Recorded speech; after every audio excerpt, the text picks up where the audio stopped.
Technology should be a tool that we use. We should not be enslaved. What is the solution? It is a lot easier to turn away from something when you have something else true, beautiful, or good to turn towards. It's hard, particularly for younger children, to learn that without mom and dad modeling that. The best gift you can give your kids is be interested in things other than your phone and show them that a creative and, hobby-filled and friend-filled life is a good one. Why does all that make us lonelier and more unseen? If you were to ask most young children, what are you thinking about after they leave social media? It's often like, I don't have what that person has comparison. We know all the anecdotes. It's the teen with the most amazing sets of reels and feeds that's struggling with, suicidal ideation or, loneliness. Welcome to the Restored Podcast. I'm Joey Panarelli. If you come from a divorced or dysfunctional family, this show is for you. We mentor you through the pain and help you heal so you can avoid repeating your family's dysfunction and instead build strong, healthy relationships. What if the reason you're still stuck isn't just your past trauma, but actually your phone? Most people think that screen time is just a harmless habit, but the truth is it can actually quietly train your brain against healing. You're not just wasting time. You might be rehearsing escape. This might explain why you keep telling yourself that you'll change and then keep falling right back into the same screen time habits. Why real relationships feel harder than scrolling. Why you feel more numb or more anxious or even lonelier after you've been online. Because the real danger isn't only what's on the screen, it's also what the screen is replacing. Real friendships, real presence, real growth, real healing. In this episode, we're talking about how screens affect your brain, your healing, and your relationships. We break down why doom scrolling feels like relief, but often leaves you worse off after. We also touch on how algorithms subtly shape what you think about love and friendships, how they should actually look, and what it actually takes to get your life back. Not by going off the grid, but by building a plan that makes technology a tool and not a threat. My guest today is Christen Routh. She spent the first arc of her career in Big Four consulting, helping major organizations navigate emerging technology and ethical AI. She's also completed a master's in clinical mental health counseling, and she's been studying the brain, attention, anxiety, and the real world impact of screen life on families, teens, and young adults. Now, if you've ever felt like your phone is your coping mechanism, your way to escape the life you live, your way out of maybe the tension in your family, if you've ever, put it down and thought, why do I feel so much worse? Or maybe you just want a simple, realistic way to build real life habits, real friendships, and find real peace, then this episode is for you. And with that, here's our conversation. Christen, so good to have you on the show. Welcome. Thank you so much, Joey. Thanks for having me. As you know, our audience comes from broken families where their parents got divorced. There was a lot of dysfunction. They've experienced trauma. They have a lot of wounds that they're carrying. And naturally, they want to heal those wounds. They want to heal that trauma. And most, maybe importantly, they want to go on and build strong, healthy relationships that don't repeat those patterns that they grew up with.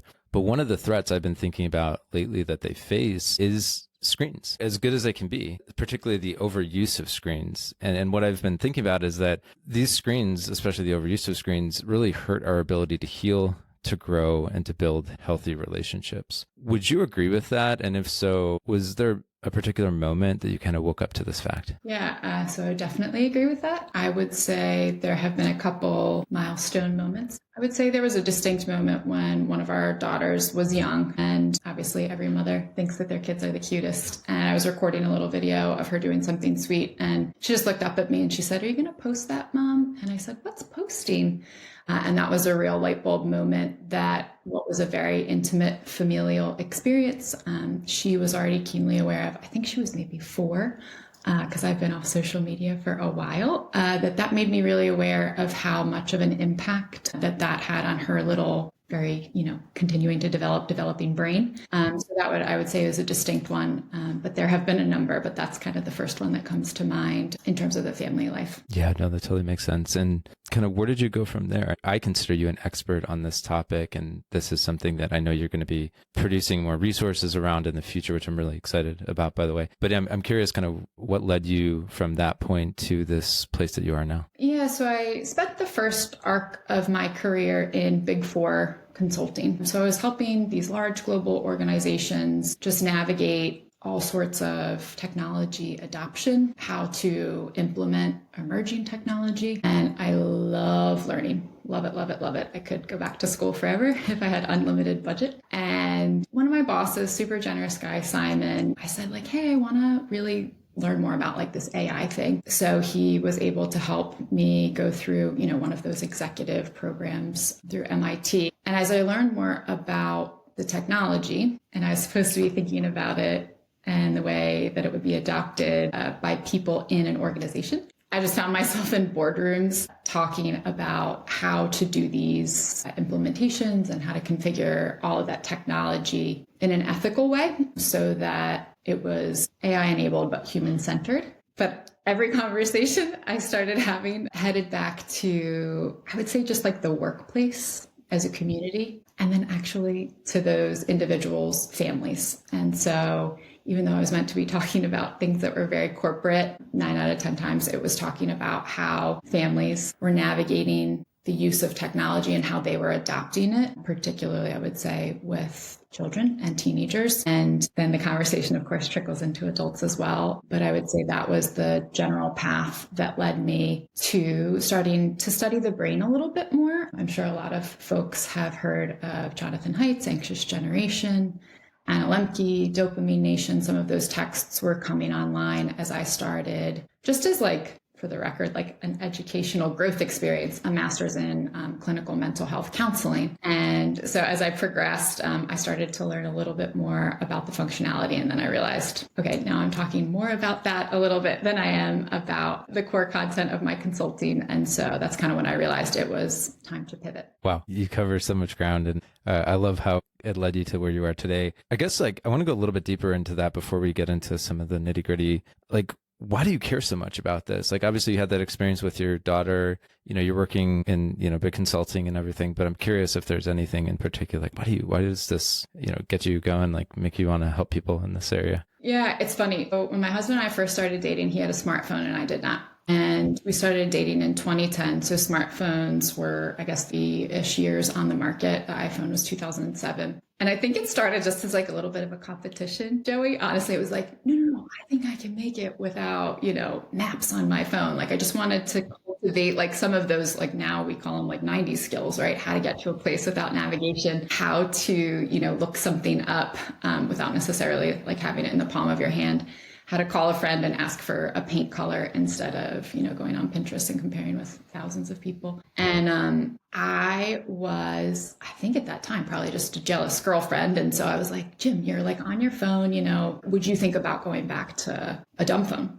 And he did. And it was very kind. And then I think I made it, I don't know, maybe. So my daughter was born in 2012 and I still didn't have a smartphone, but somewhere between 2012 and 2014, I got my first iPhone and I realized that it was just pulling so much of my attention. And so what started kind of as like this game, I had colleagues that were working, in many countries and again, many global organizations say like, how can you have this job? How can you have little children? How can you do drop-offs and pickups without having, total and complete unfettered access? And so I think it started out more like, I think I can do this, and probably like a little bit of like the digging in. But then when I started to realize is when my husband and I were out, and our phones were away, that was distinctly different than our peers. And it was something that I kind of wanted to protect. So I don't think that there was ever a particular light bulb moment with our parenting, but we opted to limit screens early. I would not say our screen usage is perfect, so don't look to me for the exact model.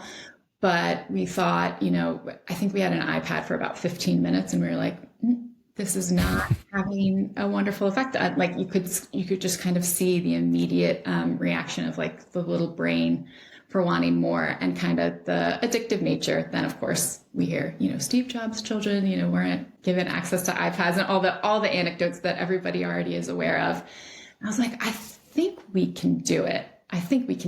So through that, and it's definitely been a learning journey, and again, not perfect, but just really encouraging families like, hey, like this is kind of a cool adventure. Technology should be a tool that we use. We should not be kind of enslaved and, kind of in service to it, which is how most people will candidly admit how they feel. And so just like kind of talking with friends and starting those little grassroots, like, hey, do you think, Susie would want to wait until this grade. And now we've seen the blossoming of a lot of these movements, like wait till 8, to wait for a smartphone till 8th grade, or parents kind of gathering around and signing a petition, okay, we've got 10 kids that are going to grade. So it just became very alluring to encourage and walk with people that wanted to kind of put the genie back in the bottle, and then just like kind of how to come back to being human again. More on that at some point, but ultimately, yeah, you can see the kind of trick. I don't like to doomsay and, kind of say all the negative things. We already know. So I think everybody's in agreement on the problem, but really all it takes is us banding together to kind of resolve that.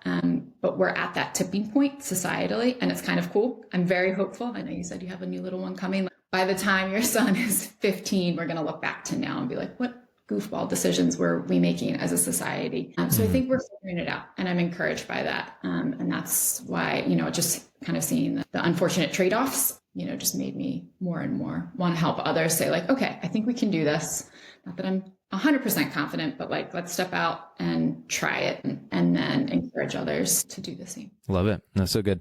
I do think everyone's aware of the problem to some degree, but I feel like a lot of us maybe don't understand it at a deep level. And I know you do. So I want to dig into that a little bit. So this idea of like technology stunting growth, preventing us from having these real relationships, all of that we talked about at the beginning, I want to dig into that a bit. So like, what's happening? How big of a problem is this? Like, break that down if you would, in case someone listening is like, yeah, I kind of know screens are a problem, but I don't really understand it. Well, so we have a lot of data that supports that some of the major impacts of screen use comes down to attention span. And so the way that a lot of content is created is to kind of keep you on it. Your attention is the thing that is the commodity for which companies are trying to kind of pull in either direction. And that in and of itself may not necessarily be super inherently bad.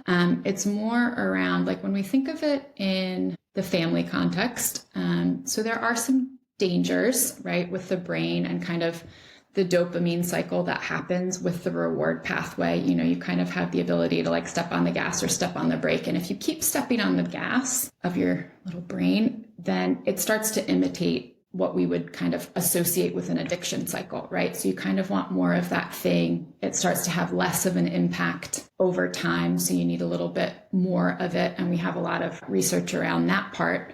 But what we're starting to find with more research is a direct clinical link to increased rates of anxiety, particularly in young women. But I don't think anybody really is immune to the impacts of it. It's changing the way that we work significantly in the workplace, both how we connect. And then through some of, for example, those clinical impacts of anxiety, what it's making is it's harder to actually interact in real life because let's say, you were born in 2015 and you were 5 when, COVID came on the scene. And so you're a little COVID baby angel that had to navigate his or her first years of like say kindergarten and, first grade, maybe it was online.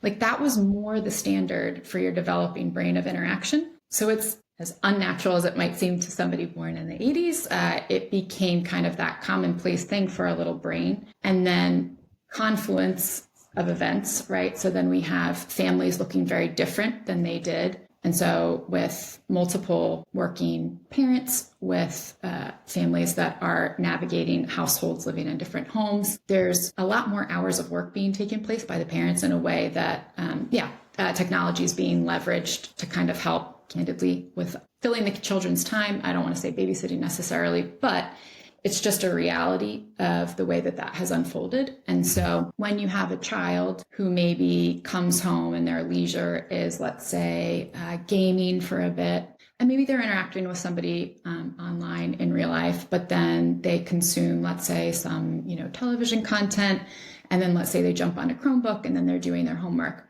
We've just seen the screen time skyrocket. So my daughter came home yesterday from health class and the kids had to pull out their phones to report their screen time. And the winner was at 59 hours a week. And an interesting insight too, Joey, is that she's in a phone-free school. So that was all incurred before 7:25 a.m. and after 3:15 p.m. And so that's just a lot of time. The issue is that when you go then to build a friendship, they have to learn the basic skills of building friendships in real life, which is natural as that is for you and for me. It's not for somebody that has kind of started from square one, building those relationships, let's say with a video game system as the core interaction or a social media platform as the core interaction.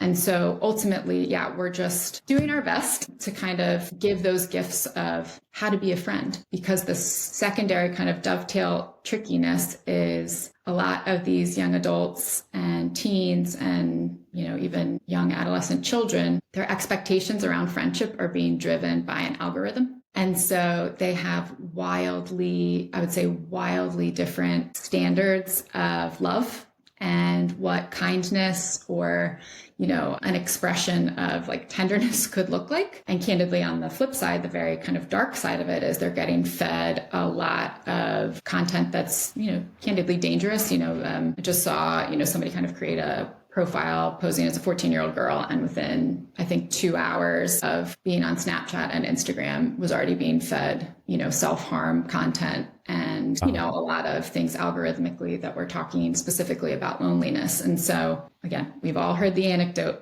We're never as connected as we've ever been in history in terms of the number of relationships that we're cultivating, because most of those are digital. It's overwhelming and not what we would maybe consider real friendship, in the sense of like, hey, I love you, you love me, I'm going to disappoint you, you're going to disappoint me, we're going to suffer through this conflict together. And then, the way the culture has kind of navigated the discussion of boundaries has also made that exceedingly complex, particularly for parent and child relationships, particularly young adult, child, and middle age and aging parent relationships as well. So I could keep going, but I'll kind of pause there. I'm not sure if there's a thread you want to pull on. Yeah, no. It's so good. It's good to hear, all of this, as hard as it is to talk about. And I think that, like you said, everyone kind of recognizes this is a problem, but no one really knows what to do about it. So maybe let's shift over there for a second, and maybe we'll go back to the problem a little bit later. But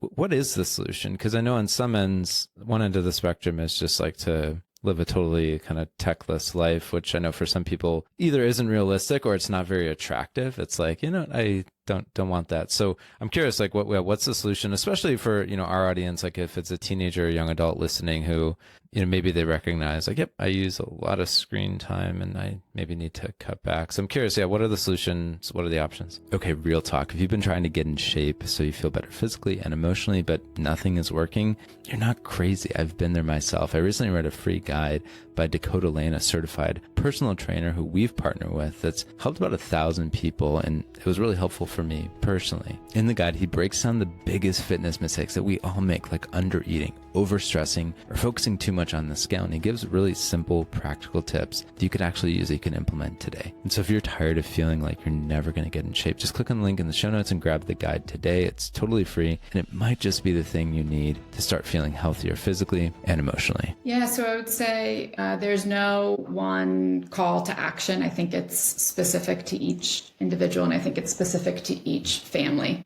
I would say just evaluating for an individual that is capable of doing a self-evaluation. How it is that you use your screen is a great starting point, just kind of inventorying. Clinical intake will often, as counselors, do some basic questionnaires, hey, tell me a little bit about like your family's mental health history and, your sexual health history and things that are pretty intimate. And when we get to so I've actually folded in screen time as an intake question. And when we get to that question, there's deep shame for many, many individuals. They might say, I don't even want to look at it, or I don't even want to think about it, or I'm sure there's a screen time app. And then those that are aware can kind of cite it right away. So they might say like, yeah, it's 3 hours and 25 minutes. I've worked my way down from 5. So kind of that self-awareness around how you want to live your life intentionally with your devices is a great first step. I wouldn't say that's necessarily the call to action. I do think, like I said, I'm very encouraged that there are individuals that are really starting to be intentional. So if you've already navigated that, let's say you've removed the devices that are unnecessary. Let's say maybe you've gotten out the home phone and you're encouraging your kids to call each other. I think the next gift particularly for young people, that parents can help is around cultivating friendships in real life. So just encouraging to get together in person where you are able. I remember being struck the first time when a young adult told me like, oh yeah, they'd been dating somebody for 6 months, but they'd never met in real life. That's a much more common paradigm now that we have, or they might cite chat or chatty as like one of their closest friends, and that's because they're very reliably available to them. And so it takes a little more work, but particularly as parents, parenting children in multiple households, it's just doing like the harder, more present thing, which is encouraging them to be together. So I always say like a basic thing, like the child texts their friend. It's like, oh, who are you texting? Susie. Like, okay, great. Invite her over. And it's kind of that simple, but that can be very anxiety producing right now for a lot of children. But you kind of have to start somewhere. You have to like grab that first rung of the ladder to, kind of climb up and overcome ultimately the social anxiety piece that a lot of young people are experiencing with in-person interaction. I would also say hobbies is another thing that I really promote. Most young people now, if you say like, oh, what do you like doing? They won't lead with like, oh, I love scrolling, Instagram and like checking out like new recipes. Like it might be more subversive. They might say cooking, but then you find out they actually haven't picked up a knife yet. And so just kind of encouraging that bridge from an online interest into an in real life hobby, because ultimately, often we use that digital communication as a pastime because we're exhausted, but it's inactive in the sense that we're not learning something, we're not building a skill, we're not growing. And the thing that we think that is bringing joy, when we actually then put it down, it often you realize, and this is supported by data, that you are more sad after having done the scrolling and then the mental, comparison of looking at somebody doing a hobby than actually just doing it yourself. Thank you for all that great advice. I love how tactical it is. The loneliness piece is really interesting. I've noticed it with our audience that relationships can feel extra scary when you come from, a really dysfunctional family. I think there's especially this fear, I know I felt this myself, of like repeating what you grew up in. And so I think there is this temptation, like you said, to kind of go online where it might feel a bit safer. There's some distance. I can kind of present myself the way I want people to see me, not all the flaws. But I think that, like you said, it just leaves us lonelier and even more unseen than before. But why is that? I guess I'm curious, like, why does all that make us lonelier and more unseen? Yeah, so it kind of goes back to the addiction cycle of the reward pathway of the brain.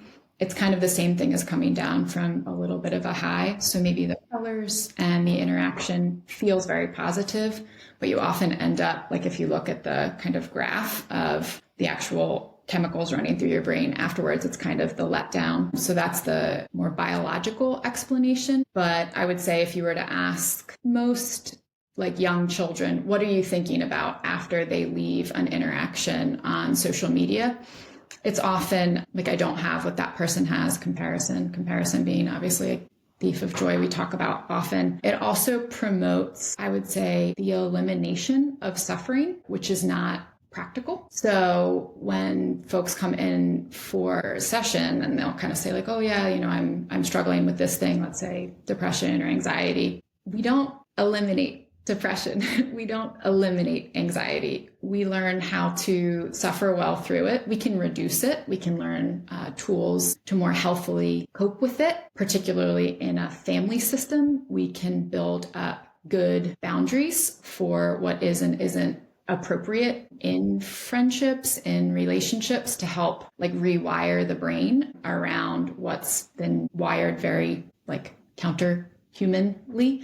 And then something that you said that kind of struck me was, how not to repeat, perhaps something that was modeled for you as a child, whether that's, let's say interactions of conflict. It's also just being hopeful and maintaining that hope that like, hey, I can learn. We know so much more about the brain now with neuroplasticity. That is one of the most like easily connected to the virtue of hope scientific facts, like that we rewire our brains and like, this isn't forever. Things can be for a season. But by the same token, it's navigating that balance of, my one brother very adorably says, like before he was settled into his like future life vocation, like I was sad, I was a little depressed, and then I found my vocation and I was sad and I was a little depressed. And that's kind of normal, but that's not really promoted through social media. So kind of helping young people rejigger and just say like, hey, like you see my interaction with my best friend. Like, we're not always in perfect relationship. There's only one real perfect relationship that believe in any sort of faith tradition, and that's typically with your God. And we're just trying to model that. But ultimately in family communities, but also in workplace communities, it's modeling it, right? So modeling appropriate boundaries, modeling reasonable expectations, not exceedingly wild ones of, well curated and beautifully photographed lives that, we know all the anecdotes. It's the child or the teen with the most amazing sets of like reels and feeds that's struggling with, suicidal ideation or, loneliness just as much as the next person. And so to the extent that you can bring in that layer of authenticity, but model it like, hey, I'm sad. Like, I'm struggling. Like, I wish I had this thing my 40-year-old friend had. Like, it's life.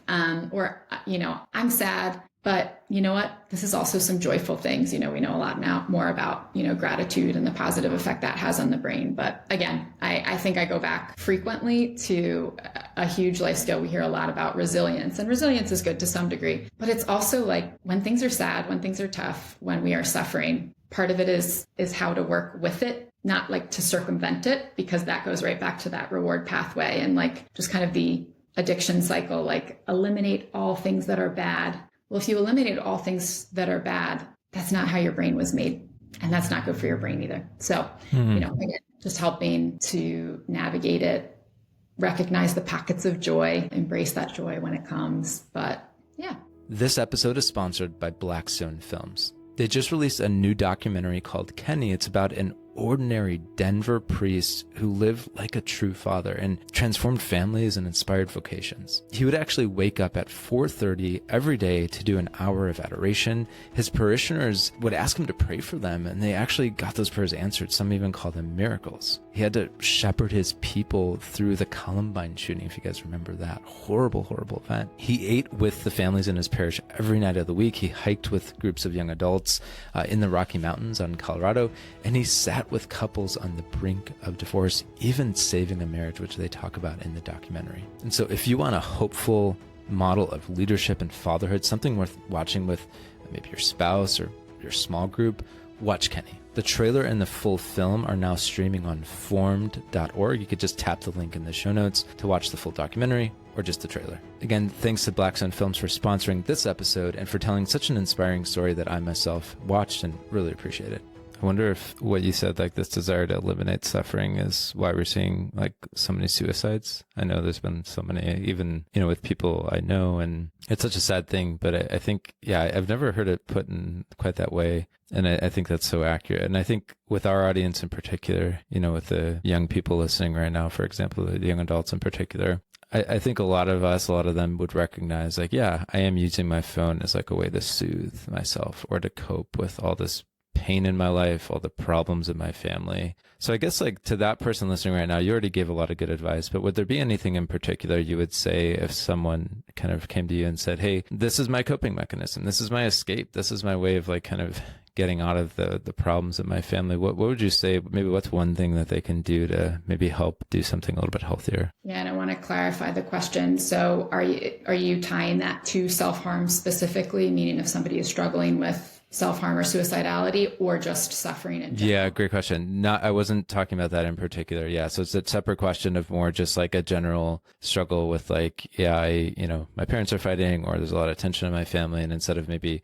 dealing with it or in this or that way or coping in a healthier way, they maybe are just doom scrolling. So there are so many, but again, I think it comes back to the individual, and they're gonna know the best. I think I'd reflect back to just the self-awareness. So we have so many tools now, and I would say in the next 12 to 24 months, we're going to see a lot more tools available. So actually one of my British colleagues mentioned it offhand, knowing like I chatter about this all the time during my other role as an executive assistant. And it's called the Brick. So this is a tool where you can, at this point, I should be asking for commission. This is not sponsored. Brick does not know of my very humble existence, but you tap your phone and you select to essentially eliminate the use of any app on your phone. And you can put parameters around that. And very brilliantly, they'll say like, start with 5 apps, but once you leave the house, you can't access that. It's not like a screen time limit where you can ignore it and override it. It's it. You have like 5 lifetime, like get out of jail for free cards. But then after that, you need to buy a new one, which is great. But there are so many tools like that, that if you're looking really just to, like I said, kind of get on the first rung of the ladder, recognizing how you use it, and then potentially leveraging a tool. There's many, many other digital tools available. Brickish just happens to be one. But it is a lot easier. I'm going to tie it back to the hobbies. It is a lot easier to turn away from something when you have something else true, beautiful, or good to turn towards. And so, like, the thing that I pray for my children is one good friend. And so if you can just imagine, I think of my childhood, and, I think of my daughter who has 56 more hours than the girl sitting next to her in health class. Like, what's she doing with her time? She's doing all things that are fun and true and good and beautiful. And it's like a lot of hobbies, and, it doesn't have to, again, a lot of young people go immediately to athletics. I was not an athlete. I was a musician, but to be able to cultivate that in a way that also doesn't become like automatically very competitive. We've seen a huge shift in families where, we kind of had this proliferation of, unfortunately, like promoting like, hey, there's kidnappers everywhere in your neighborhood. And so parents came to kind of zoom in, and we've seen a lot more helicoptering and results of that. And so we've never spent as much time supervising children as we have, but just really giving them the ability to cultivate creativity and free play. That's ultimately the stuff that pulls you away from the doom scroll. It's having something that you love more. And, again, for people of faith, it's like, when will I stop using my phone? Well, when I realize I love God more than my phone, it's like, oof, okay, well, that is good. But yeah, I think, again, it's hard, particularly for younger children, to learn that without mom and dad modeling that. And so, that line, are they going to remember your eyes, or are they going to remember the back of your phone? It's like, ooh. But it's just the reality.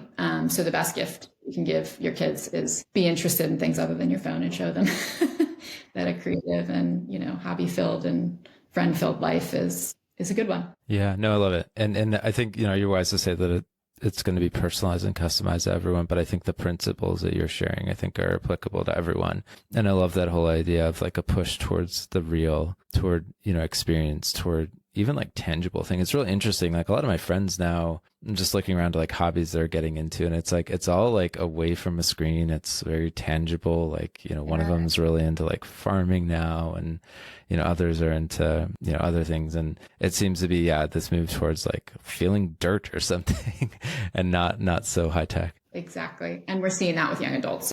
For those that are maybe, let's say, in the 21 to 25 range, who was handed a smartphone, maybe as an 8 or a 10-year-old, before screen time limits existed, they feel the impacts. They're the first ones to say like, oh, I've taken up fly fishing, and I now, know how to basket weave.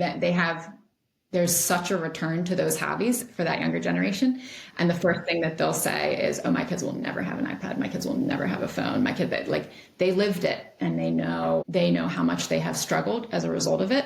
And so that's why I'm encouraged, even though right now I do think the climate cultural message is a little bit like doomsday, particularly around artificial intelligence, but like, it's not going away.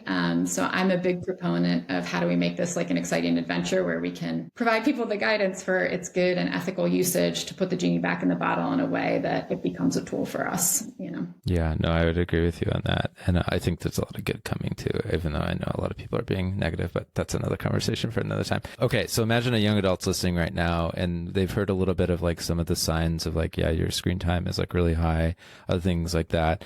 Maybe they're, feeling a certain way, but what are some of the other maybe like warning signs that like, hey, you need a break from the screen? Is there anything, a list of things perhaps that you would give them? I know we've thrown around a few things already, but I'm curious, like if you would say, look out for this. So I don't know that there's any, again, like out of the box things to be aware of. I would say anecdotally, those that struggle more as a clinician, I might say, any unprocessed trauma back there, And so just kind of your subconscious has such an impact on the way you move. I'm sure it's come up. I know many greats have gone before me on this podcast, so I'm sure somebody covered that. But yeah, and just meaning, like, okay, cool, what are you here for? Because ultimately when you're struggling, so what's interesting is like it is difficult with young adults to promote it per se as tech addiction and kind of invite them on into a tech addiction clinic because there is that shame. But if we start with what are you living for? What's your purpose? What's your meaning? And obviously we're not expecting a 21-year-old junior in university to be able to answer that articulately, that it's a curve, it'll change. 21 will look different than 31. But yeah, what are you living for? So one counseling technique, particularly for those that work with individuals struggling with addiction. It's called motivational interviewing. And motivational interviewing, it's just this most kind, gentle, compassionate way to approach what are you motivated to do? Do you really, in this case, if it were to be an actual, let's say, physical substance to which somebody was addicted, like, okay, great. Like, tell me about your relationship with heroin. Like, well, what is it always given you? What is it providing to you? Okay, tell me more. It does not kind of demand or command that motivation should be something. It continues to open up and walk down the path until they find their intrinsic motivation. It's really the same thing with smartphones. If somebody is not internally motivated and does not know the meaning for which they are living, their why, their purpose, their at least like some sense of identity, it's really hard to kind of convince somebody to be motivated to put something else away. So I agree. Yeah. And I love that technique because I definitely am a firm believer. One of my mentors kind of instilled this in me that everyone actually already has all the motivation they need. It's just buried deep within them and they have to uncover it. They have to discover it. But once they do, my goodness, people will do incredible things. It's, all about finding that why, like Nietzsche said, I forget the exact quote, but a man with a why can endure almost anyhow, something like that. And I think that's so true. I found that in areas of my life, something I'm always trying to live better. But yeah, I think that's really, really good advice. Not what I was expecting you to say, but I think that's really beautiful because at the end of the day, if we kind of zoom out and look at it, it's like technology, smartphones in particular, screens, they're just a tool. And, if they're running our lives because we're addicted to them, that's a sad existence. But the good news is there's a better way, there's a better existence, and that can just be a tool, something, you carry with you to accomplish some greater meaning, like you said. And I think that's a much more hopeful message because I don't want this podcast to sound super down on technology. I love technology and I know you do too, right? Like we've been able to do so many great things with, helping people to exit poverty, to helping people have better health. I know there's like problems in all these areas for sure, but there's been so many improvements in the business world and just like in humanity overall. But of course it's a two-edged sword. It comes with a lot of problems, but I think I love this approach, like you were saying, that it's a tool and it matters like where you point it. Exactly. And I think when we're kind of rationalizing our use of it, we talk about how it connects us as a community, which it does. And that's one of its wonderful uses. But I'll say, for example, a shift in the workplace with that connectivity that has had a trade-off, right? So let's say in my early days of when I was an auditor, we would, when my dad was young and he was, a CFO and somebody asked for a work paper and it was 5:00 and he was on his way home. First of all, he didn't have a cell phone to call, right? To ask him for that thing. Maybe halfway through his career, he had an email. You waited until 9 a.m. And so there was a lot more segmenting around the workplace and the workplace community. Now it is nice if you're the auditor that's going to be in the room till midnight, you can call the CFO. You can ask, I could ask for the work paper. They email it, they ping it forward. But that constant connectivity and that work-life integration has kind of trickled into everything then. And so again, just being intentional about how it is that you want that tool to be used in your family and then agreeing with your life partner on how you want that to unfold, or if there's multiple parents in the mix, just trying to sing from the same song sheet is one of the easiest ways to try to kind of make it that tool again, because ultimately, even though circling back, it was meant to be a supplement or an augmentation of connection, it has replaced a lot of connection. So now, let's say you have a colleague. I remember very distinctly, actually, I had a new client that was put on my plate in 2020, and I didn't meet them in person for almost 3 years. And then after having met in real life, the entire relationship changed in the best sense of it. And the ability to work together was just like absolutely skyrocketed and just changed in a way that I did not expect. And so I think that personal experience, again, I don't have the data to support that per se, but I think even from like a workplace efficacy, because of task switching and because of the constant connectivity and because of a number of those other things, it's actually, that's where it's becoming actually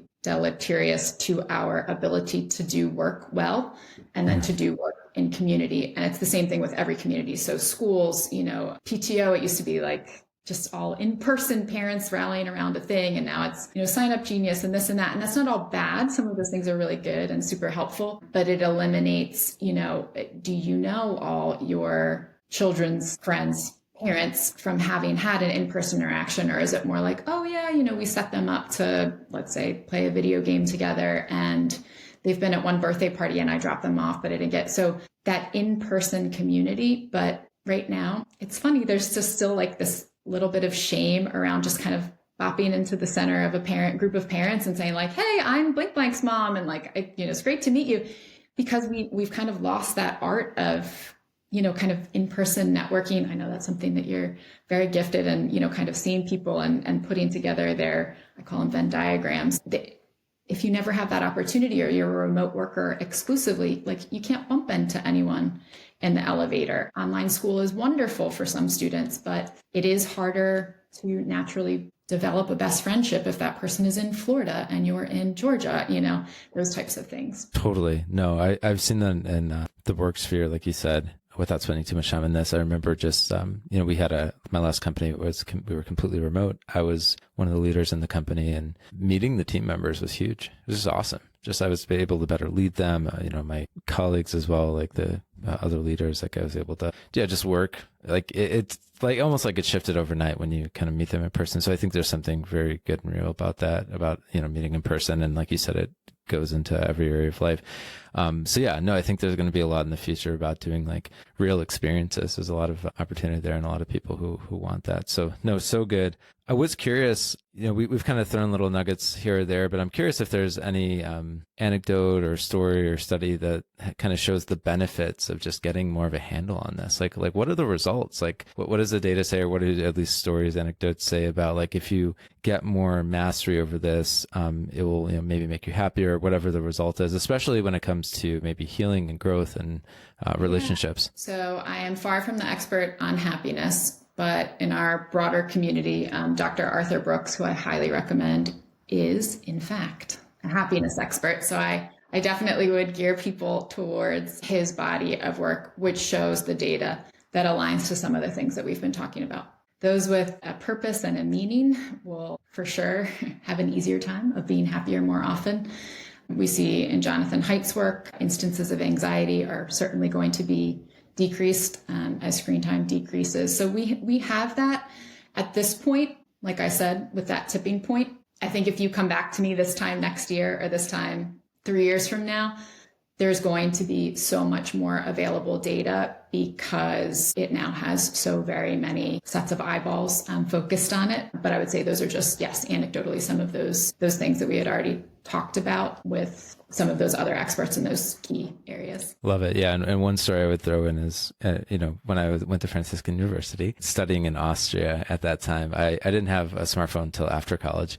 And going over there, you know, my regular phone didn't work. And this is at a time where I don't even remember if I had like an iPad or something, but yeah, they gave us like these dumb phones and we could buy minutes to add on to them, which is so foreign to a lot of people listening right now.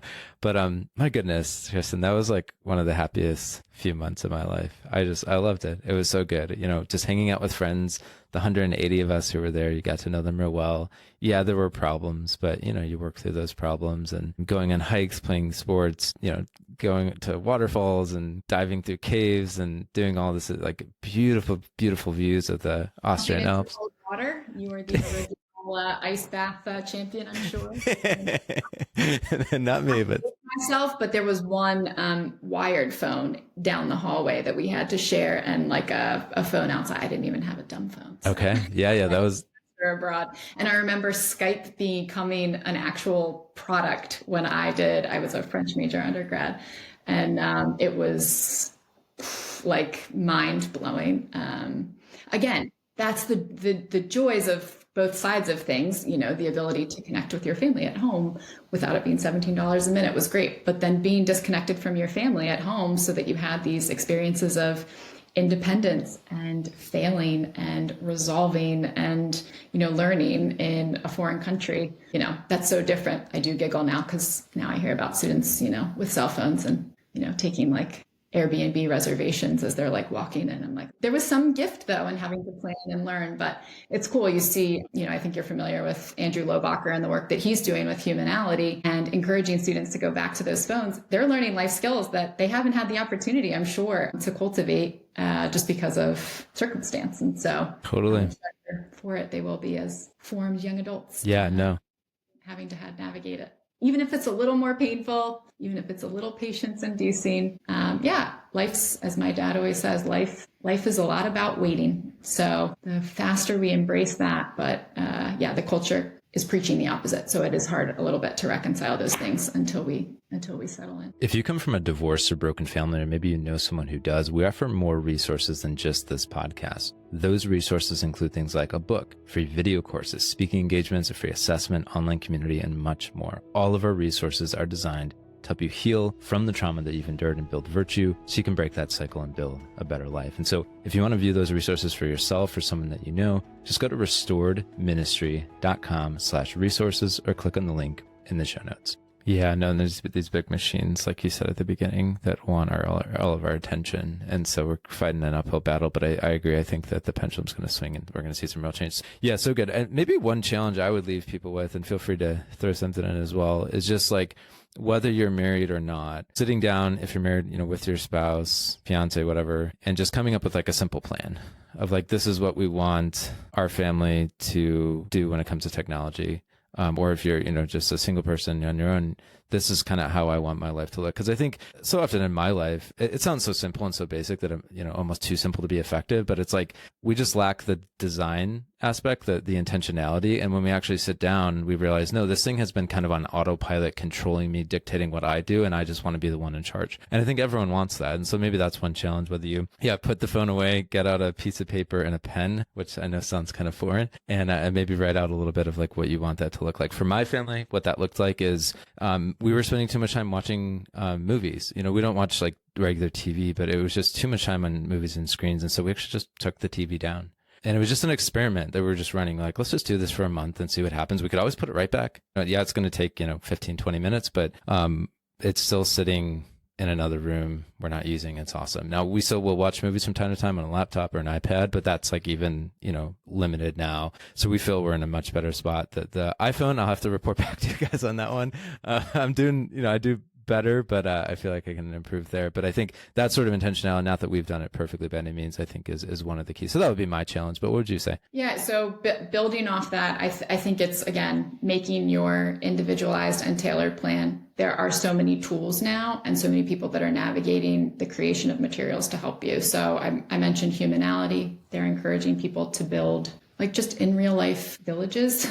And there is something to kind of rally around. They have some cool, it's almost like scouting where you get badges and you kind of earn stickers as you do little milestones that are screen limited.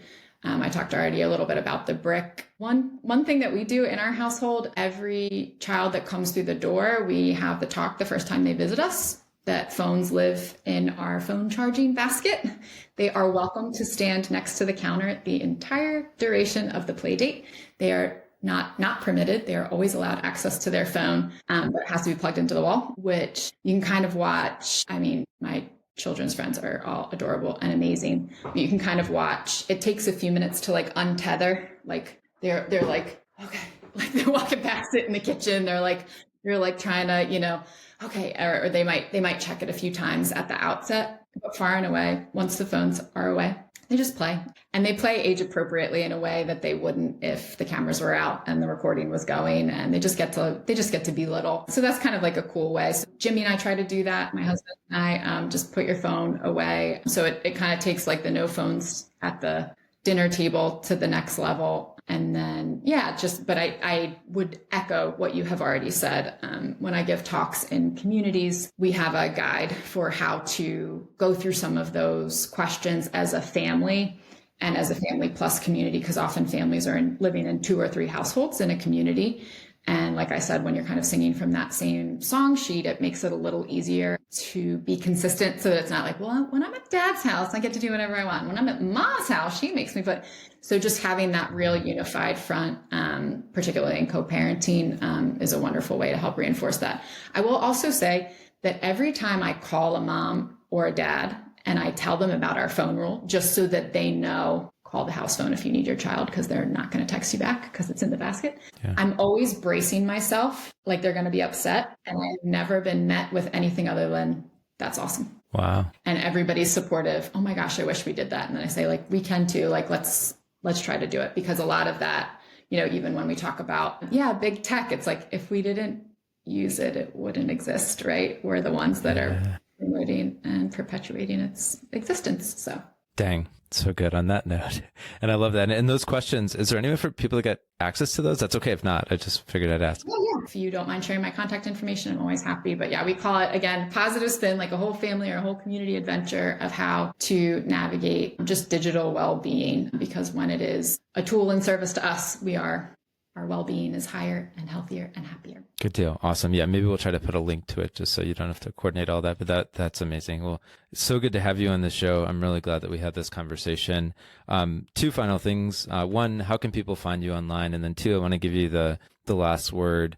What maybe final advice or encouragement would you offer, especially to the young people listening right now, who, come from broken families, they've struggled a lot. Like whatever final advice and encouragement would you give them? Yeah. So as I mentioned, when my opening story, the minute my daughter asked me about posting, I eliminated Facebook and Instagram and all that good stuff. So I am only on the internet on LinkedIn. So I am happy to always receive folks that want to connect and chat about this through LinkedIn. And if there's one thing that I could tell young people, you're loved, you're lovable. It's if they all could believe that, all the other stuff goes away. That's really the core of it.